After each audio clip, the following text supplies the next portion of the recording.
Backed by popular demand, it's more of the best of the Ramsey Show. I'm George Camel, co-host of the show. Now, every family has crazy, and if you think yours doesn't, maybe it's you. Here's some of the craziest family drama stories we've seen on the show. And let me warn you, it's a doozy. Jessica is in Lancaster, Pennsylvania. Hi, Jessica. How are you? I'm doing great, Dave. Thank you for taking my call. It's an honor to speak to you. You too. What's up? So I have a question about some inheritance that I received when my dad passed away. My sister was purposefully written out of the will. Oh. And I have always wanted to, I think it's the right thing to share something with her, but I don't agree with the way she's financially lived her life and the decisions she's made. So I do not want to give her cash. The decision I made was to have some money set aside for wedding whenever she gets married and to make a one-time principal payment on her student loan that she's been carrying. And she now thinks it's a waste for me to make that payment. And she thinks you'll agree with her, which I know you won't. Why was she cut out of the will? The relationship between her and my dad fell apart years ago, and I believe my dad's stubbornness led it to not getting repaired. Okay. So that's so sad. Yeah. Yes, I know it is. How long has he been gone? So, 5 years. How old are you and how old is she? I'm 46 and she's 43. And obviously you guys have a pretty good relationship. Yes, we do. Okay. And how much money are you talking about? I want to make a $20,000 payment towards her student loan. And out of how much money did you receive? Let me see. I think about 150 total. Okay. All right. There's a part of you that is feels somewhat maternal towards her. That you don't trust her to make good Maybe decisions. A little bit in some ways. And so you're gonna give her a gift because it's the right thing to do, but you're gonna direct how it. If it feels like a weird relational dynamic between sisters, is well, that she's irresponsible with money, right? Is there a discomfort there between the two of you? You said she was going to say that was a waste of a gift. Well, yes, because the direction she's going is she's not doing anything to pay it off with any urgency. She's just riding it out until it gets to 25 years, thinking the balance will be forgiven because of an income-based repayment plan. And what I'm offering to give her and what she would pay over the next 13 years till that happens would not total the total balance of the loan. Okay. Well, there's a lot of things going on here. First, Right. Let's just talk about the Public Service Student Loan Forgiveness Program. As of today, Oh, the last no. I'm sorry? She's not even public service loan forgiveness. Why does she feel? Oh, she just feels like in general it's going to be forgiven. Yes, she found something online that says the income-based repayment plan, when the loan is at 25 years, the balance will be forgiven. Yeah, it hasn't been so far. 227,000 people have applied for student loan forgiveness under these programs. 3,700 out of 200,000 have gotten it. That's less than 1%. Right. And so she believes a lie about getting out of the student loan debt. So that's one piece of information. So in that sense, right. We got other problems with her student loan other than whether you give her money or whether she pays it off, because that student loan's not going away unless the Biden administration and the Democratic Congress decides to forgive student loan debt, which is possible for the first time in our history. There's obviously a lot of rhetoric in the last 4 or 5 months since the inauguration about that. So, and there's no way to predict what they will actually do, or if they will do anything other than just talk about it. Their Congress. Right. So, normally, normally in a situation like this, I want to give because it's something that I think is the right thing to do. And it always is hard when you come up against this moment when you think by giving the right thing to do, I'm going to enable somebody to hurt themselves further. Is that where you're at, Jessica, or that you just don't like how she's spending it? Yes, I don't want to enable her bad behavior because she's obviously not going to put it towards the loan. It will most likely get at least somewhat wasted and spent. And I really want to help her. Yeah. If if we could take the student loan out of the thing, it would change the equation for me. I mean, does she have a car loan or something you can just pay off? No, she doesn't. This is her only debt. Talking about saving for a house. This is her own. This is her only debt. She's got this student loan. Is this her only debt? As far as I know, yes. Okay. And the interesting thing is you all have talked about it to where the language has changed to where now she feels entitled to it. Like entitled to tell you what to do with the money you're giving her. That was interesting part of the thing too. Yeah. So, wow, I don't know what to tell you. I think here's an idea. When in doubt, don't. And just say, you know what? I want to do something to honor you out of this inheritance because I think you got a raw deal. But I also don't want to participate in a delusional situation. And your student loan's I don't think your student loan's going away. And so how much does she owe? I think 92. And what does she make? She makes now about 60. Okay. I might offer to match her for every $5,000 she puts on it. You'll put $5,000 on it. I like that idea. But and it's just you and her talking, and you're just saying, you're an adult. You have the right to do what you want to do, sister.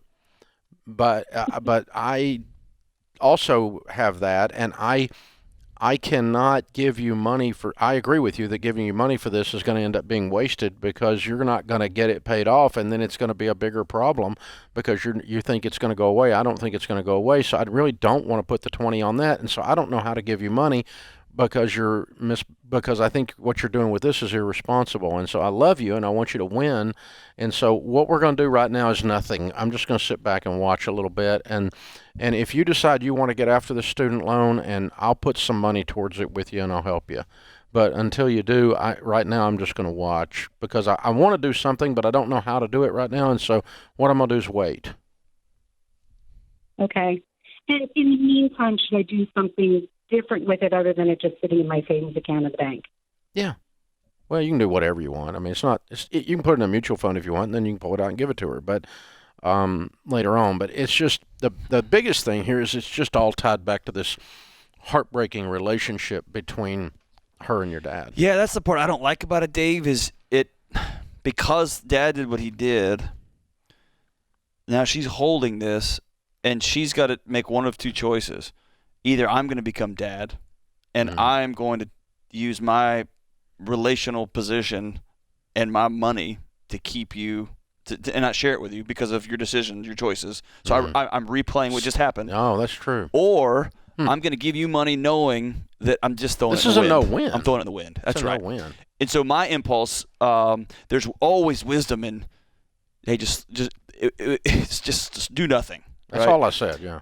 And then my thought is, you know what, I'm gonna free myself from this. And so it's the same impulse, just the other side. Which, if you feel in your heart's the right thing, Dad did a raw deal, and the right thing to do is to give money. The right thing to do is to give money, and forget it. Don't worry about it. Yeah, and that's where I want to. It's not on you. Well, it drills down to if someone's doing drugs, someone's hurting themselves versus they're gonna go buy a dumb car, right? Mm-hmm. Yeah. But man, especially when you're holding that money and you could really help them with their student loan, it's hard. It's just a messy situation. Monique is with us in Bangor, Maine. Hi, Monique. How are you? Very well. Thank you to Kelly for taking my call today. Sure. If you got by her, your life's good. What's up? That's a good move, Monique. So I am looking for some guidance from Dave and Dr. Delaney about my will. I have two daughters, one of whom is doing very well financially. She and her husband are in the 1%.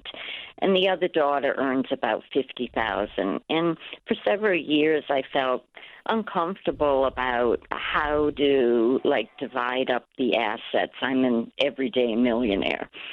But more recently, I've gotten to the point where I don't want to give either of them any money. Why? I feel like I've worked so hard my whole life. I paid for college for them. I've paid over $500,000 for college for them. And they've turned into socialists. And they just, but they have. And well, I you feel sent them the wrong college. Yeah. Monique, yes. you're my favorite call maybe in 2 months. I know we're all laughing. No, but we're with frankly, you. We're with you. I'm depressed. I'm very depressed about where I see my children heading, and I think I don't want my money to go to them, and I feel terrible about that. You shouldn't. They're not entitled. They didn't hit the DNA lottery. They're not entitled. My children have been instructed since they were small that in order to get the opportunity to manage the money that God gave me to manage, meaning that I hand off the responsibility to manage some of the Ramsey fortune to them, they will have to be people of character. Socialists are not people of character. Okay. They're parasites. And so if my children are going to be parasites, I'm not going to finance their lives so that they have a reality show. Is there a way to put money in, let's say, a trust where they couldn't get access to it till they were, let's say, 70 years old? Well, I mean, then they'd just be a 70-year-old socialist, right? Yeah, well, but I'm hoping by then they will have kind of woken up. You can. All of our estate is trust-based, and our trust is, we've done it from a faith perspective, not an economics perspective. But if they're not walking with God, they don't get to manage God's money. It's what the trust says. Really? Yep. In no uncertain terms. And so, in your case, you could change that lingo and just go, when you become a capitalist, you get the opportunity to manage this money. Monique, here's what I would do. I would take some time to distill down beyond the monikers and the labels. Report on Atlas Shrugged. What? That's fantastic. Man, I am not usually at a loss for words, and you got me on that one. Monique, here's what I want you to do. I want you to distill down beneath the quote-unquote word socialist. What are the things that they are saying that concerns you, that you think that you are leaning into, and I want you to have a direct, straight conversation about what these things are, and then I want you to identify them. And like Dave said, it's your money. You can do what you want to with it. I've seen more and more over the last 4 or 5 years a lot of semantic shell games, and when you sit down and talk to somebody, it's like, oh, we're way on the same page. I just thought this, about that, right? Yeah. I think you can say that you are not required morally, ethically, legally, spiritually to leave your money to people that you do not agree with how they live their lives. Period, full stop. In there, right? So, now, once you've said that, then you can start to have some discussions with them that are very gentle and very life-giving and very direct. kind. And gentle very and direct, and very yeah. kind and Yeah. very clear. And it's like, okay, I've paid for all this stuff for you, and truthfully, I don't agree with the way you're living your life, and I'm not willing to finance that going forward. Right. And so it's up to you if you want to do that. I'm not being controlling. I just want to let you know that I'm going to go ahead and do a reading of the will, and you're not going to be in it as long as you're living this way, whatever this way is. If your kid's a heroin addict, you sit down with them and go, I'm not funding your heroin. But what you with my did death. that is unique is you articulated what that meant. You're not vague. Yeah, right? no, I'm very clear. Very clear. It's unbelievably detailed, and it costs $25,000 That's to what write Monique the to trust. be very clear. It's ridiculous. Yeah, the legal fees on this were amazing. Lucas is in Phoenix. Hey, Lucas, what's up? Nothing much, Dave. How are you doing? Better than I deserve. How can I help? So I am 19 years old. I just graduated high school probably about 2 months ago. I have no debt. I've been working a lifeguarding job here in Arizona for about roughly 4 years, so I'm on good terms with them. However, it doesn't pay a lot, so I've been incorporating my new landscaping business, and then that's been really taken off. So the issue is with all of this is I've been recently kicked out of the home, and it's not been for, not going to college or being lazy or alcohol or drugs or anything like that. It just really, you don't really see eye to eye. And we tried going to therapy and whatnot to try to work through that, but this really hasn't been working out. So my mom wanted me out, and I've been staying with a friend of mine who goes to my same church. And so we've been, he's been mentoring me and kind of teaching me some stuff about finances and whatnot, just trying to help me get my feet up underneath me. And so my whole goal here is to try to do a minimalistic mindset, just so that way I can focus into more of my future, not my, the present, and, wasting money on certain things. And so right now I have no credit history. And so it's very difficult to, buy anything that's going to help me live somewhere. Right. So, currently I'm with him. And so I'm thinking of, getting like a mini camper that I can pull on the back of my truck. And I have an actual place to park it. And it's about $17,000 outright. So if I walk out the door, it's about $17,000 to buy that. Now, I don't want to lease it because they go down in value so quickly, and it's really just a bad deal that way. So I really don't know what to do, because all I have right now is about $3,700 to $4,000.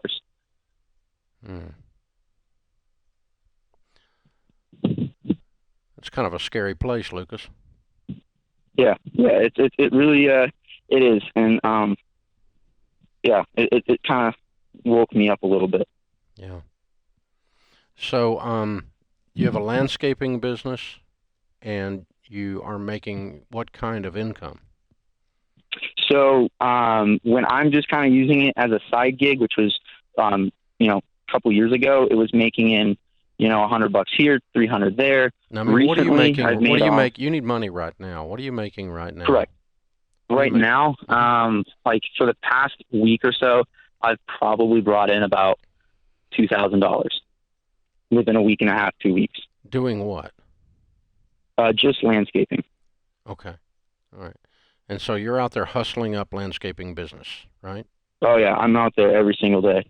Then my lifeguarding, that if I was to work close to 40 hours a week, I'm making about $1,407 after taxes every 2 weeks for a paycheck. That's bringing me down to about $813 to $800, which is nothing. Yeah. So, yeah, the landscaping is going to make you a lot more. And on top of that, if you can get that business. On top of that, what? Well, on top of it, I'm working for myself, so it's more meaningful. It has greater potential, that type of stuff. Right this second, I don't give a crap about that. I'm just trying to get you where you have shelter and food.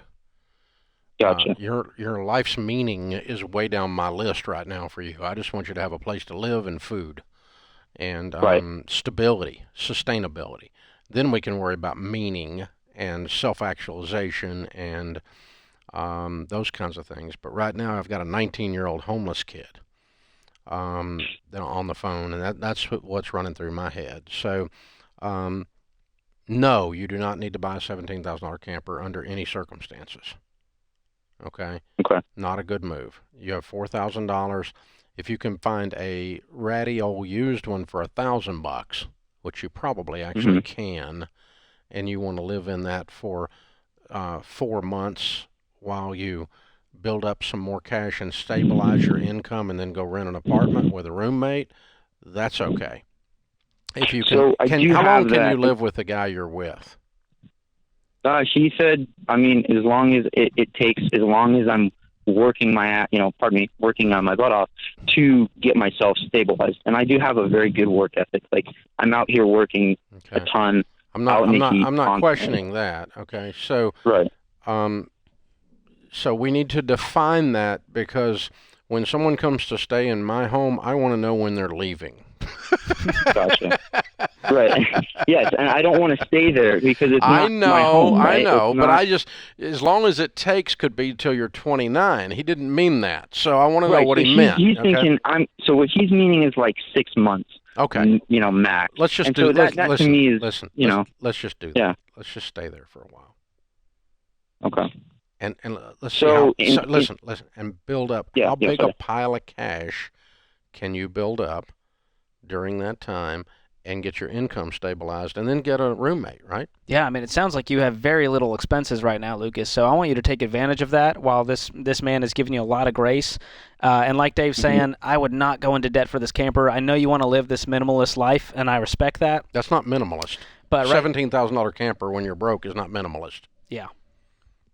I think you should need to rent and get a roommate if that after that 6 months you don't have enough for that camper. But that camper is not going up in value, and it's a depreciating asset. So it's basically like you saying, hey, can I take out a loan for $17,000 to get a truck? And we're going to say no. So I want you to live your dreams. You're 19. You got a lot of life ahead of you, but right now you need a solid foundation. You don't have that. And so you've got a great work ethic like you're talking about. Use that to your advantage. And use this free rent to your advantage and sock away. Maybe you could save up $5,000-10,000, go rent somewhere for another 6 months, and maybe a year or two from now you get that camper. Here's my prediction, okay? Just listening to you. If you'll stay on the track, and probably going to lose the lifeguard job for more hours on the landscaping, if you can get more and more and more landscaping business, you're going to stabilize your income in the next 4 months at $3,000 to $4,000 a month. And you're going to have about $10,000 in the bank 4 months from now. With that situation, you can go rent an apartment and get a roommate, or rent a room from somebody very inexpensively, and then take your next step, which is continue to grow your business and start thinking about your careers, but paying cash all the way. This camper, it sounds kind of romantic and like you're being sacrificial or something, but it's really going to end up being a long-term bad play. And so I'm going to talk you out of that one. Yeah, it's a tough lifestyle. I know it sounds fun. I mean, you're 19. You could probably swing it for a year or two, but eventually you just want a real place to go and sleep. So, yeah, and just, here's the thing. If you can get your home situation sustainable and stabilized, then you can start working on your career, and you can start looking out and thinking about your future, and you can start thinking about, investing and upgrading and whatever, taking some classes or doing whatever it is you want to do with your life. There's a lot of things you can do from there, but for right now, let's get the food, shelter, clothing, transportation, and utilities going and get those basic things underway. And that's what I'd tell you to do first. And along the way, even if you're not living there, stay in touch with your mom and your dad. Tell them what's going on. I don't know what all has happened here. I can't tell. But that's not what this call's about, but it is what it's about. That's what put you here. So I want you to continue to work on that relationship if there's any way possible. Obviously, if you can't, you can't. But you want to have tried everything. You do not want to live in regret on that. And so, maybe you and your mom can be friends when you don't live there. Maybe that takes the stress off of it. I don't know how all that works in your world. But just make sure you just let them know you're okay and that you're working and that you care about them.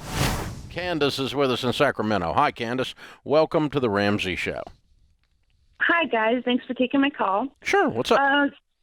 So I'm having a bit of a moral dilemma that I'd love your advice on. My son, he's 19 years old, and we have decided as a family, including him in the decision-making process, that, he's got to be out on his own on June 1st. We are a month away, and he has no money saved, and his plan is to go live on a friend's couch in the bad part of town where the 2-bedroom apartment that has 5 people already living in it. So my husband and I are debating, do we give him more time? He's shown no motivation to do anything more than to save. So we're just trying to figure out what to do. And it's our first teenager, so we need some help. Wow. That's some hard discussions, isn't it? Yeah, it is. He's a very unmotivated teenager, just works at the drive-in, making $1,200 a month. He could probably pay to rent an apartment with some friends, but he's done nothing to save. He's making dumb, stupid kid decisions. So we feel like maybe he won't go do anything if we don't kick him out. What are your thoughts? Coleman, what would your dad have done?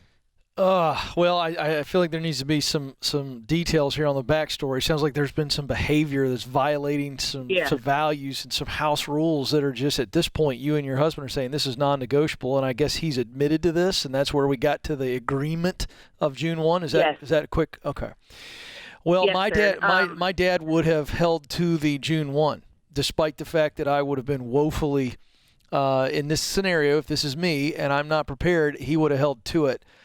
And I got to tell you, I've got teenagers myself, and I'm trying to put myself into this situation, Candace, but I think that failure in my life has been the greatest teacher. And there's all different types of failure here. And it's really hard as a parent. I don't have it figured out. And but so in this situation, I'd hold to it. You and his dad and him are in the discussion, right? Yes. Okay. Yeah, and we decided this back in February after he got fired from like his third, little minimum wage job. And we were like, come on, dude, you gotta start doing something. And he was just, partying a lot, coming home at all hours. He doesn't, and he was paying rent to us then. And so I was doing what, AO has had his dad do back in the day, which was, he'd pay us rent and we'd save it. And then one day when he moved out, we were going to give it to him. But then he got a speeding ticket. So, we were like, well, luckily we had this money saved for you. He hears you in my office every day, all day. So he knows the baby steps. There's been nothing to get his life together. Yeah. So. Well, I'm going to take a page out of Dr. John's book that I might not have a year ago. And I'm probably going to write all of this down as a letter for him to have and physically carry with him. And the letter also includes not only the things that he's not done, but it includes the fact that any time that you want some help, any time that you're ready to move in the direction that are consistent with the values that we've taught you, we will help you do that. We are not carving you out of our life. As a matter of fact, we are heartbroken. Mm-hmm. I mean, my heart's broken just listening. Mm-hmm. And I can't imagine anything harder and sadder. But you run the danger if you go the other direction of being an enabler, and he'll be 29 and still doing the same thing.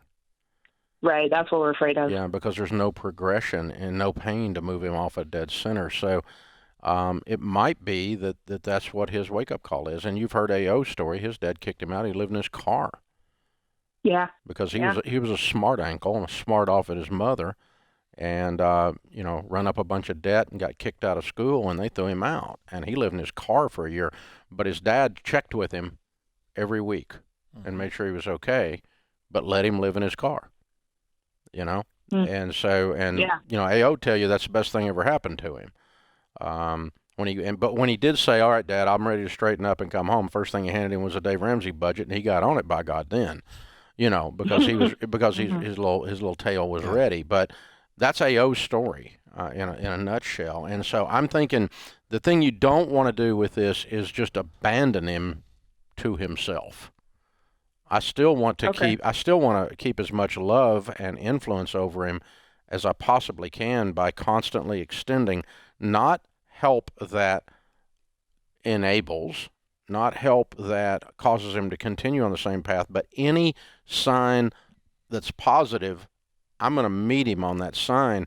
And, he goes and gets a job. Dad, I want to try to get out of debt. Good. If you start working on your debts, I'll pay some of it. I'll pay, I'll match whatever you put on your debt. Or, Mom, I'm going to start doing a budget. And, okay, come over here and sit down. We'll have dinner, and I'll show you, and I'll coach you with this, and I'll meet with you over coffee once a week. And you're not abandoning him. That's my point. Okay. And that would make this the only way it's tolerable for me emotionally. It's real hard. Yeah. Candace, I like Dave's idea of the letter. I would add a section in there on what you and your husband have noticed about him, his brightest moments in life, whether it's been on the sporting field or in the classroom or at a science fair. This is when you're your best. Yeah, and this is what we see, and you've got all this potential. This teacher said in the 6th grade about you. I would remind him of his tremendous value, and I would also say, hey, we believe that there's a unique role that you were put on this planet to fill, and we will help you get there. But this is an agreement, and whatever else you want to put in there. But I would show a lot of value there and let him see that. And then I think I love Dave's point on checking in. When he wakes up in his own vomit after partying all night, that letter's laying there. That's right, and he remembers the value. Yeah. He remembers his value. Yeah. I'm just curious, real quick. Has he ever shared a dream with you for his future? Yeah, he has well, I don't know if I necessarily 100% align with it, but I didn't ask you that. What did he say? Yeah, his dream is he wants to go into business, in the dispensary business, because in California, marijuana is legal. But he likes the medicinal purposes of it, and so he wants to go into that world, but you have to be 21. So for him, his actually dream he is just on wants hold. a way to get free pot. That has nothing to do with it. I'm with you on that. That's really one. what it is. That's bull. Exactly. Yeah. That's So complete I'm like, bull. I've been encouraging him to, he got offered a job to work as like an activity director for, older elderly people home. Yeah. Are And you so guys he's kind of you been guys in a thinking good about church? that. Candace, are y'all in a good church? Yeah, I am. My son hit or miss on if he goes. No, your husband too? My husband does not go. No. Okay. I think you all ought to get some people in your corner that are walking this out with you. Because you're going to have idiots say this is tough love, and it's not tough love. It's just love. All right, today's question comes from Hannah in Florida. I am 21, married, and a new parent to a son. My parents approached me recently about funding their retirement because I, quote, owe them. There's been a lot of damage done in the past, and to be completely honest, I have lost respect for them. Well, no kidding. I'm unsure how to handle this. Me too, and I just met them. Yeah. I'm uninviting them to my birthday just on this. I'm no unsure pizza for you, Mom. how to handle this and where to go with the relationship. I think the famous song says, get that dirt off your shoulder, brush it off and move on. I don't know what to say, man. You don't owe your parents retirement. God. Yes, there's clearly been a lot of damage done, and now they're circling back for round 2, round 7. Round 7, yeah. At this point, you need to be confident and strong. You've got a new family, and unfortunately, the old saying goes, not by your hand, but in your lap. Somebody put a grenade in your lap, and you got to deal with it. And that means you've got to be the adult in the situation. And you're 21. I think there's here's how I approach this, Dave. She gets the opportunity to demonstrate how an adult handles problems. And so it could be easy to say, I'm going to block him, never talk to him again. And what that does is it shoves that problem in a box and throws it in the ocean. But the problem's still there. I think she reaches out, probably in writing, and says, I'm not going to do this. And by the way, me and my husband have talked about boundaries, and here's how we're moving forward. This is so toxic and so gross. I don't even know what to do with it.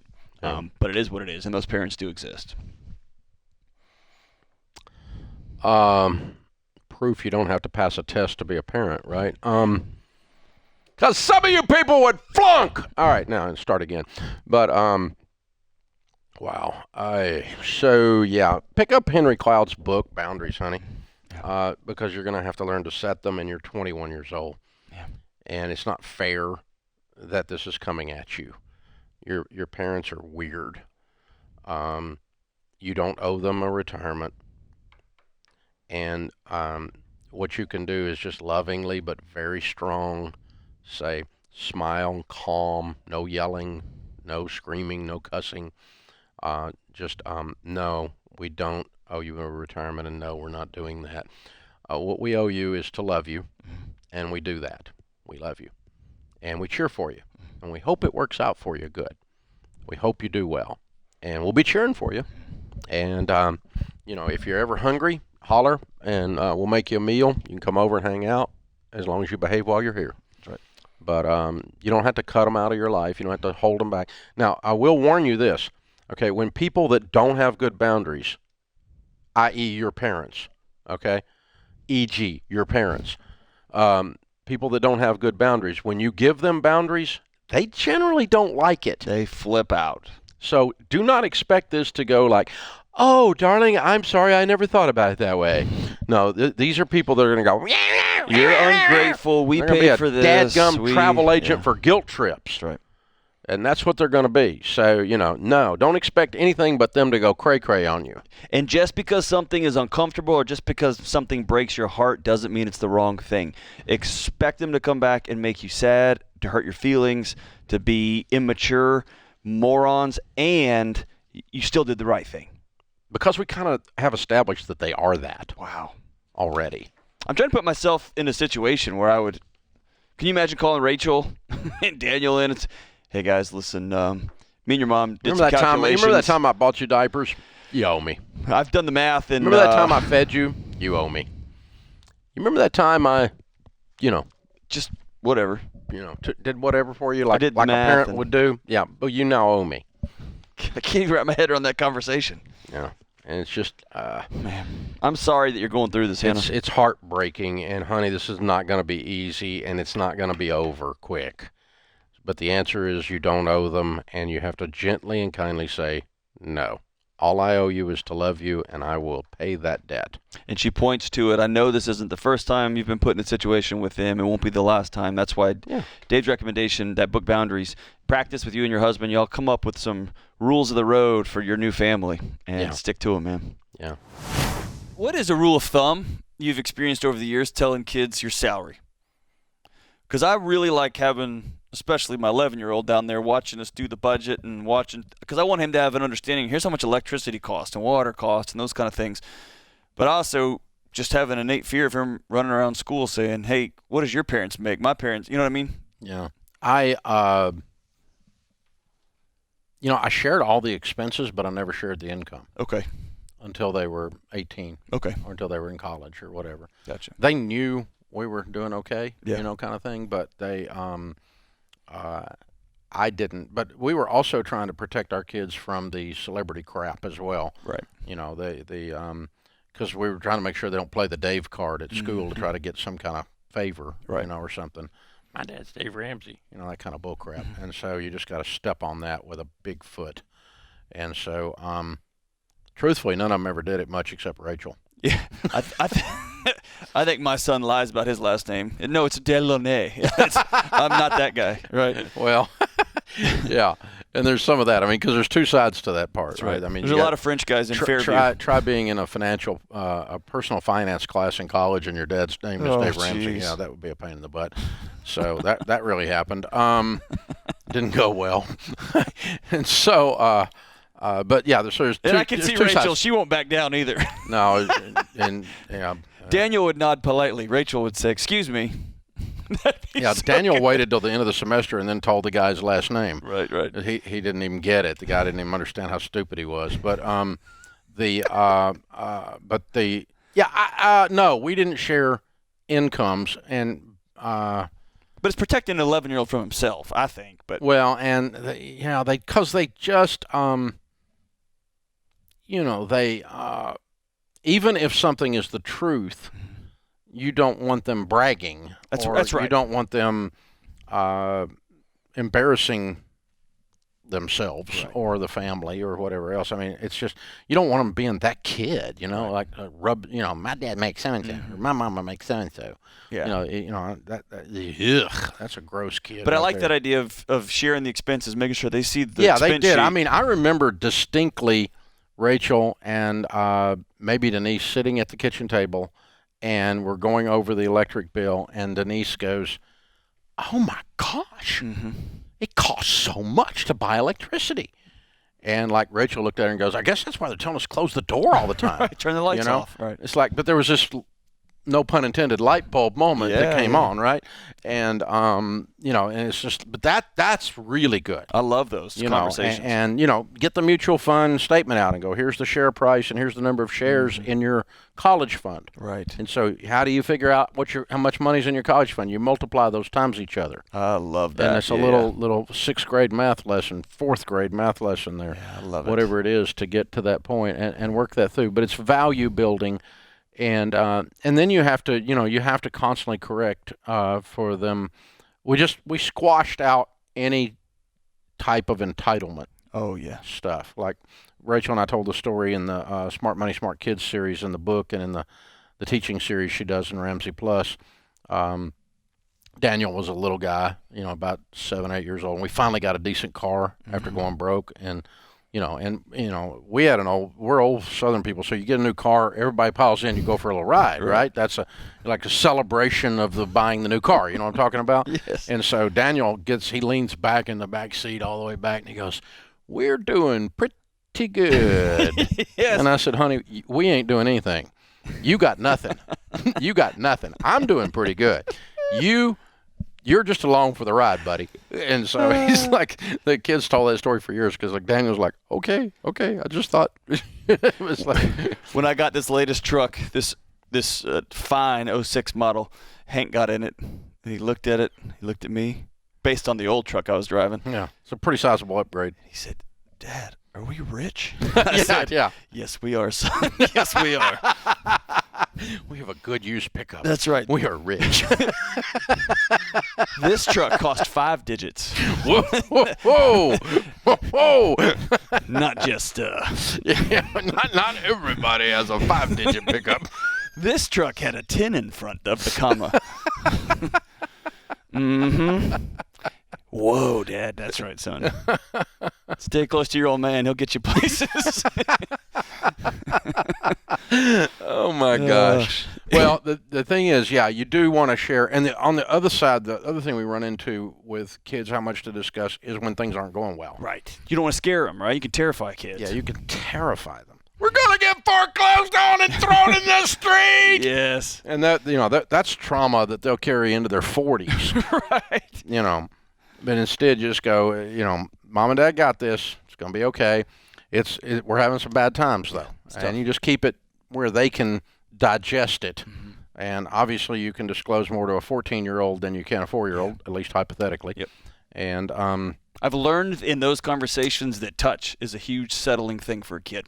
If I'm having a hard conversation with a young kid, I'm going to sit them on my lap. I'm going to make sure I'm touching their face, touching their hands. And it's a grounding force for a kid. They can hear it and they can see me, right? As opposed to just throwing off a piece of information that I got more context to, and that kid's going to take that and just run with it, right? And they're like neural pathways. It's just I need them to be grounded and know that I got you. Touch. I got you. We're here. This is a hard season. This is really tough times, and Dad's working a plan with Mom, and we're going to figure this out. Because they can They can sense it. They can feel the stress in the air. And if you don't call it out, they will assume that stress is created by them, and they will spend the rest of their life trying to solve it. Yeah. Right? And you got to let them know there is stress in the air. It is not you. In fact, you're the best part of this. And we're going to make it. We're having grown-up challenges, and luckily you got grown-ups solving them. That's we're right. Gonna make it. That's right. We're going to make it. That car is not going to be in the driveway anymore. Mm-hmm. We're going to make it. Yeah. We sold the boat. Oh, boy. We're going to make it. Yeah. And but you're going to be okay. We're going to have food, and we got each other. We're going to go kick a soccer ball out right now. Yeah, and we'll work it out. But that's you got to be real careful because children deserve to know. Not really. You can weaponize truth in a way that makes you feel tough and makes you feel back in control. Don't do that to a kid. Yeah. Right. Call your buddy and tell him you're scared to death. And that's why you got to have people in your life, right? Yeah, and but it is good to also the other side of it is to acknowledge it. You need to acknowledge it. Got to call it out. Keeping it completely stuffed, they know something's up and they think it's worse than it is. Wow, that was something else. Hey, if you enjoyed this one, click here for the next one, where you're going to hear the Ramsey Show hosts react to bad financial advice from social media.